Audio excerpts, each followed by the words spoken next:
Ashes of Eternity. Part 1. The One Who Died Beneath the Stars.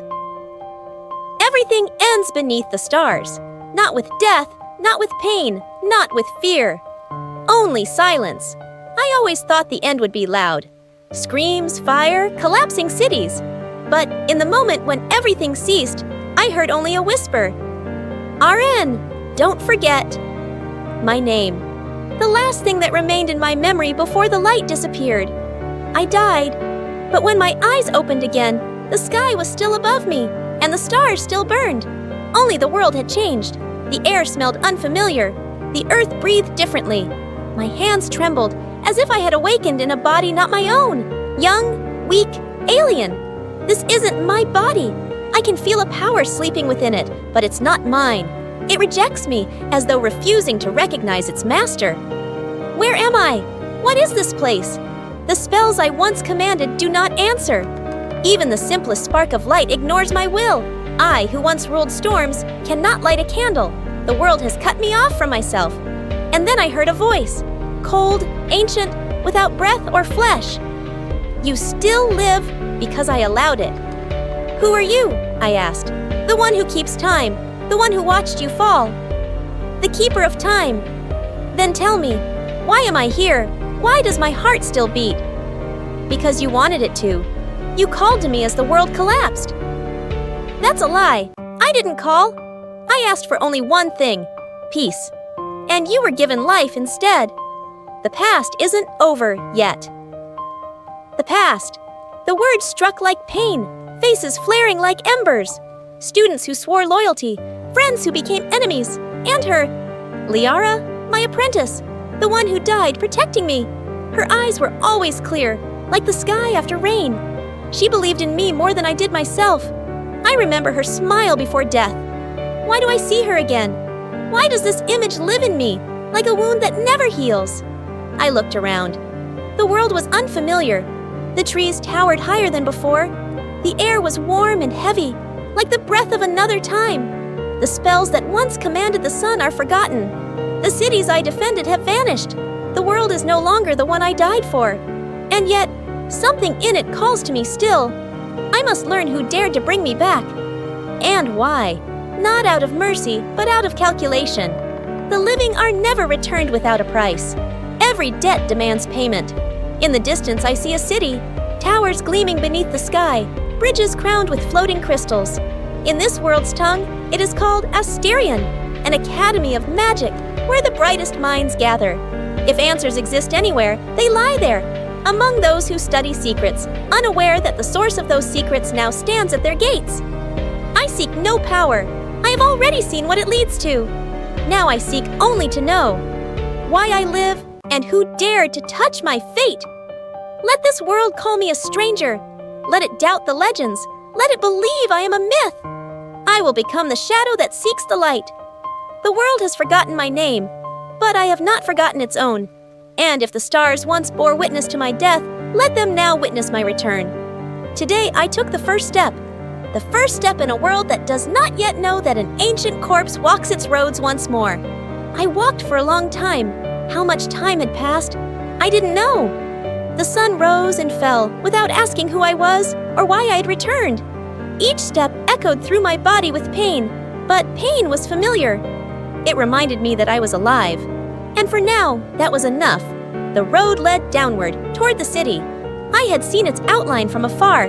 Towers, bridges, the shimmer of crystals in the air. But now, standing at the foot of the hill, I realized this world had changed. Magic still floated in the air, but not as power. It had become decoration.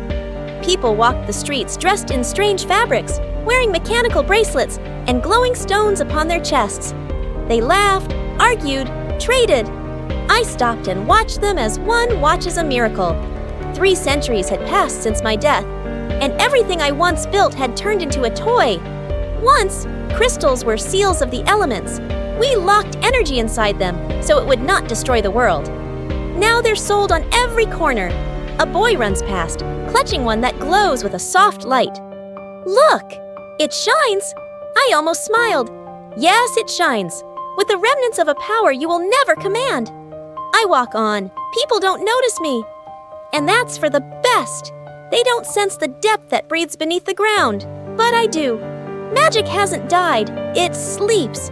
And someone is keeping it chained. In the square stands a tall monument. On the stone, the words are carved. The mages of the past brought darkness to the world. Let science keep it in light. I run my fingers along the letters.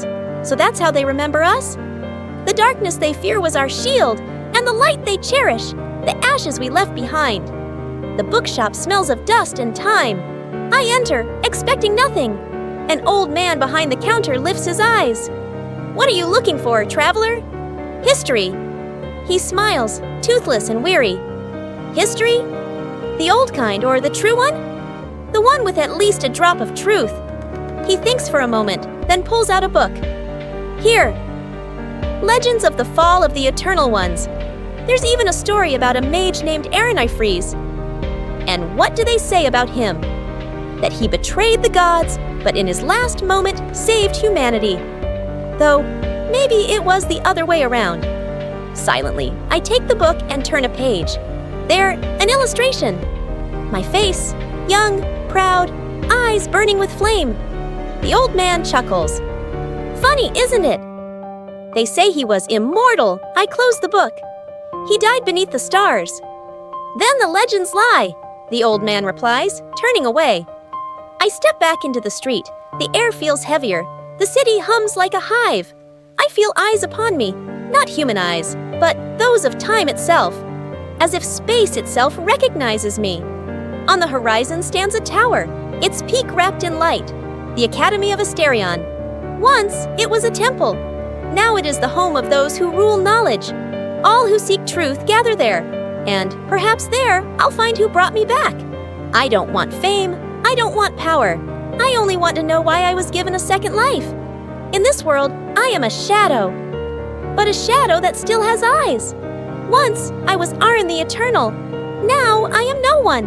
And let no one become the one even the stars will learn to fear. The Academy of Asterion stood atop a hill, wrapped in the shimmer of morning mist. Its towers reached toward the sky, as if yearning to touch the stars. Once, I helped raise temples, but I had never seen stone alive like this. Every wall here breathed with energy drawn from air, light, and words. 2 guards stood at the gate, young, dressed in uniforms marked with the sigil of the 6 elements. One of them glanced at me lazily. Newcomer? Papers? My name is Ren, I said, slightly altering it. Not Arin, just Ren. I've been transferred from the Lyoran school, I added, steady but without arrogance. The guard frowned, unrolled a scroll, scanning through names. Ah, here.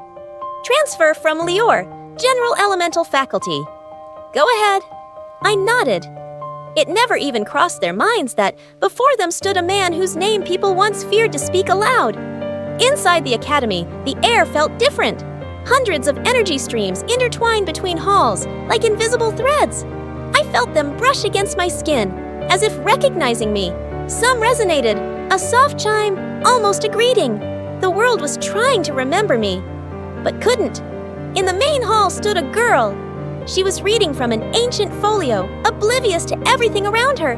Long, silvery hair cascaded over her shoulders, and her eyes gleamed like moonstone. When I passed by, she lifted her gaze, and for a heartbeat, the world seemed to stop. There was something familiar in those eyes. Not the face, not the voice, the look. Only one person had ever looked at me that way. Liara. But it couldn't be her. She was gone. And yet, my heart trembled, as if memory itself recognized its old wound. Hey, you there! Someone called. You're new, right? I turned. A young man in a dark uniform, wearing a confident smile. I'm Dairen, he said. Assistant instructor, if you don't want to die on your first day, stay close to those who know what they're doing. Thank you, I replied. Oh, polite too. That's rare. Usually the new ones rush to prove how great they are. He grinned. Come on, I'll show you to your classroom. We walked down long corridors where the walls shimmered with crystal light. Dairen talked, a lot, about the rules, the professors, and strange accidents during training. I listened absently until I caught a name. By the way, he said, they just added a new course on ancient magic. Taught by Professor Lyariel. She's odd but powerful. They say she doesn't even have a family name, like the ancient mages. I stopped. Lyariel? Yeah, they say her name comes from an old legend about a mage's apprentice who defied the gods. Can't remember what the mage's name was, though. I don't remember either, I said quietly. He shrugged and walked on, but I stayed still. The name struck deep. Lyariel.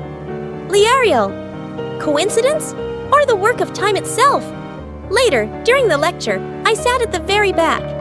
The instructor, an old man with a dry voice, spoke in a dull, steady tone. Perfect. No one paid me any attention. But when I touched the practice crystal to activate a spell, the air trembled. The crystal flared too brightly. For an instant, the room was flooded with light, as if a miniature sun had burst inside. Students cried out. The instructor spun around. Who did that? I lowered my hand. Sorry, energy overload. He frowned but said nothing more.